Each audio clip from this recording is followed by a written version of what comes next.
Across the Fence, we're coming to you from the Kent DeLord House Museum in Plattsburgh.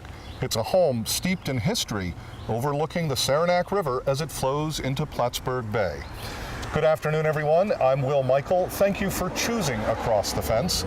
And to begin today's program here in Plattsburgh, I want to welcome and thank our host, Don Wickman. Don, it is a pleasure to be here and a pleasure to be with you. Yes, and it's always fun to be on Across the Fence, Will, and thank you for crossing the lake and coming to Plattsburgh. Now, folks need to know that you're the director of the Kent DeLord House Museum, and with this as our backdrop, tell us a little bit about the home and its occupants. Okay. The first portion of the home actually dates back to 1797, and then it has been added to over the years, but we really categorize 3 generations of the DeLord family. Henry and Betsy DeLord purchased the house in 1810. He added to it 2 subsequent times to make it pretty much what you see in the front of the house is what he constructed by 1815.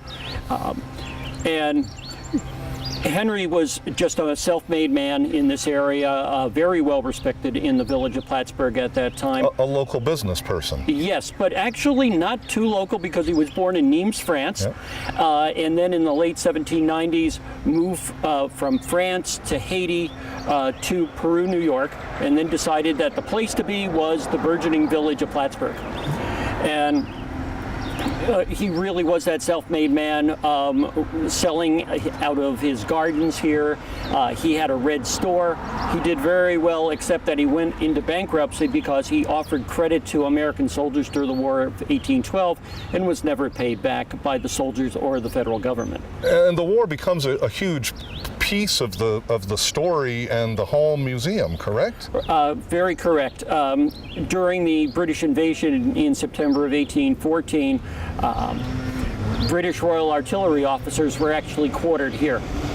And they helped to vandalize, well, they didn't probably, but helped to vandalize the place for the second time because it was done also in 1813. Now, one of the things that I personally wanted to ask you is the concept of a house museum. And I don't want to misspeak, but do those always go together, or is it a house and a museum? In this one, it does go together because we are really a time capsule here. After Henry and Betsy, Henry died early because of a lot of the stress faced on his bankruptcy and financial situation, but then his daughter married a Henry Livingston Webb, and she was brought up here for her and Henry Livingston Webb actually wed in one of the parlors here at the house. And so we have that second generation, and we have artifacts from the Webb family here from Connecticut. And their daughter married a Frank Hall, and it was upon her death in 1913 that the DeLord family line died out. And basically, I use this casually, is that the DeLords would be today in the 21st century would be almost called hoarders because they didn't throw out a lot of material.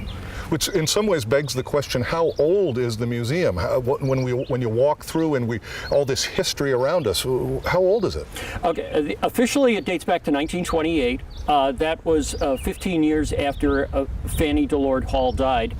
And it had been left to her caretaker, but there was a Mrs. Jeanette Tuttle, of a regent in the local DAR, that was pushing very hard to have this house become a museum because it was so vitally important.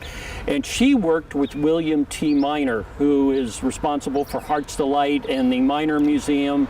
He was one of the creators of the Central Champlain Valley Physicians Hospital. And she convinced him that it was proper for him to invest in the property, and he helped bring it up to par.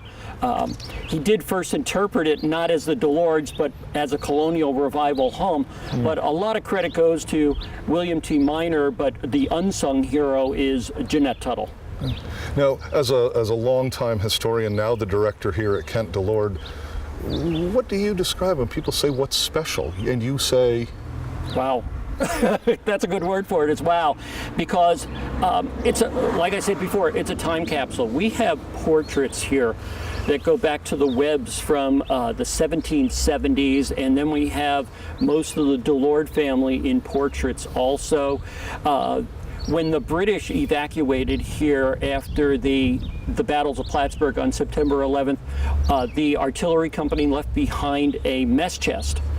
And it's one of the most important artifacts left here. We got the family silver on display. And that's why I said earlier, some of the military history. Right. Again, wow, fascinating, Right. because there isn't, it's almost like there isn't one piece, there is not one piece that defines something. There's so much. Right, we are layers of history here from 1810 to 1913. It's a wonderful collection that represents the history of Plattsburgh. And the three generations of the DeLord, Webbs, and Halls were very giving people also. They were a very big part of the community, which is something that we also try to talk about, is the sharing of their time and giving back to the community. Donna, are there other, I know there are, special exhibitions, events, other pieces that people can see that you want to share with our viewers today? What we do is, we're playing up more for this year is some of the bicentennial for the War of 1812, but we're going to be constantly changing exhibits. We created a new room that's going to be revolving all the time, and I have to say that there's so much material here. We have an endless array of stories that we can tell through the family and the house. And there is, as we've said, so much to learn. So when can people access the House Museum? Okay. House is open from May 1st through the weekend after Columbus Day, and it's open Tuesday through Saturdays, 12 to 4. And we also want to point out, for more information on some of those special events, exhibits, activities here at Kent DeLord, you can visit the website, kentdelordhouse.org. Again, that's kentdelordhouse.org, or you can call 518-561-1035. Don, I can't thank you enough for inviting us here today. We're not done yet, so it's just been wonderful to visit with you and learn more about the story of the Kent DeLord House Museum. It's always good to see you, Will, and it's fun to explain what this icon is that Plattsburgh has right on this location. Well, as you know, and our viewers are about to find out, the Kent DeLord House isn't just a house, it's also gardens. The DeLords literally love to garden, and so now we're going to join UVM Extension horticulturist Leonard Perry for the rest of the story here in Plattsburgh. Leonard? Well, thank you, Will. With so many historic homes in the region, I think it's very exciting to be here today at the Kent DeLord House Museum Gardens to take a look at a recreation, lovely recreation of some gardens of various periods. With me today is Donna Bell to explain what's going on here. Thank you so much, Donna, for being here. Thank you for being here. And now, what is your role here in these lovely gardens? I'm a gardener. I'm one of the charter members of the Garden Club, and we've been here since 1986, I think it is, that we chartered. And that's a garden club specifically for this house museum? It's only for this. And our name is the Kent DeLord House Museum Garden Club. The whole, that's our name. And we can't be in the Garden Club unless we are members of the museum first. So we just are here, and we do only the gardens at the museum. You can see the work that we do. We have 47 members. Wow. And everybody works at least 2 hours a summer pulling weeds. That doesn't count a monthly. Everybody come and work all together. It doesn't count the fence maintenance. We put hours and hours into the grounds because our goal, and it'll take us a while, we've started, but our goal is to make the outside as historically relevant to our family, our community, the time periods, as the inside, which is perfect. It's in all the day books. We know that's accurate. We want the outside to be as accurate. So you've really done your research, and for sure. You know what they had here and the types of plants, the perennials from the various periods. We started that initially when we first chartered, and a couple of the girls went to the National Historic Preservation Symposium, where right off the bat, we knew that we had to keep this authentic, and they started right there. And later we hired a professional, Cindy Brockway, who spent time here and did research with the dirt, with the ground, trying to determine what exactly had been planted there and what was going on here and where was what. And we have followed her directions and done many of those things too. And it'll take us the rest of our lifetimes to catch up to one what of the most stunning things are these obelisks with the clematis. I guess those were period, and both yes. the structures and the vines. The structure is called a tuteur. Okay. It's a Frenchy word. Appropriate for the French history. It's French because it was a French lieutenant that designed the configuration of our front gardens. He did this, he was a friend of Henry DeLord's and designed it. So he would have had tuteurs here, and one of our former board members and the husband of one of our garden club members made some, and we used them for years. These had to be purchased. They wore out. And the clematis are just gorgeous this year. Well, and see this both lovely sides of the front hedge yard. of daylilies that are going to be coming into bloom soon, and a lovely pretty fence. I know you've really spent some time and effort on that. Can you tell us about the fence? We do fence maintenance. The garden club comes in. You'll see on the other side of the fence, you'll see blue tarps under there. You think, what is that?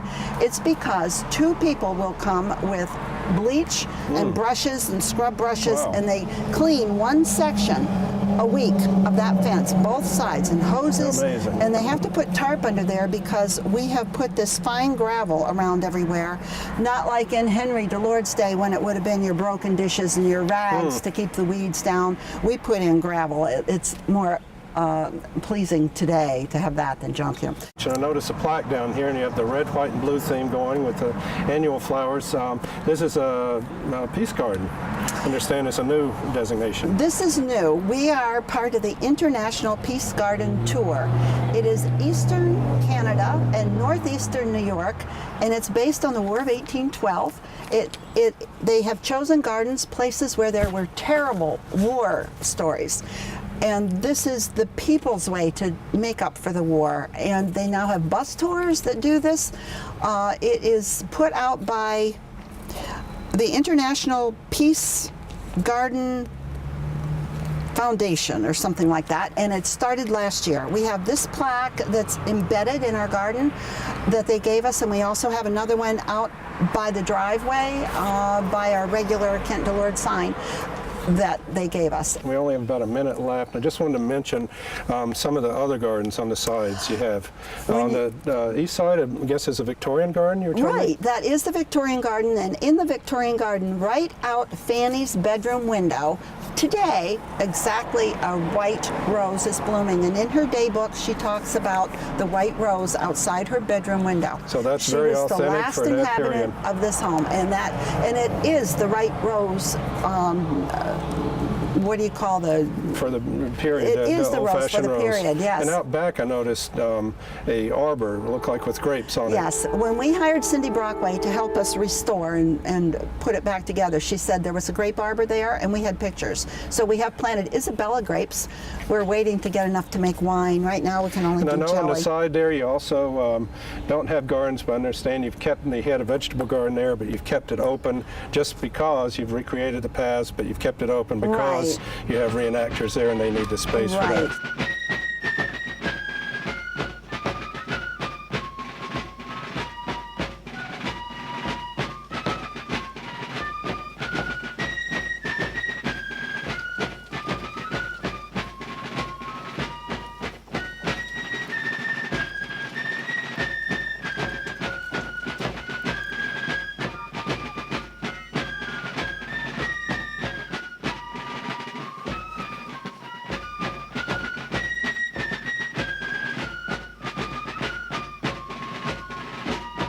Well, thank you, Leonard, and our thanks to Don Wickman and the rest of the staff here at the Kent DeLord House Museum in Plattsburgh. For more information, we encourage you to visit the website, www.kentdelordhouse.org.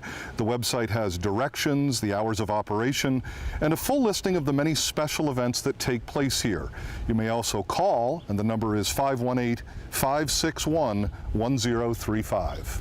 And that's our program for today. We know you have choices, so thanks for choosing us. I'm Will Michael, inviting you to join us back here each weekday afternoon for another visit Across the Fence.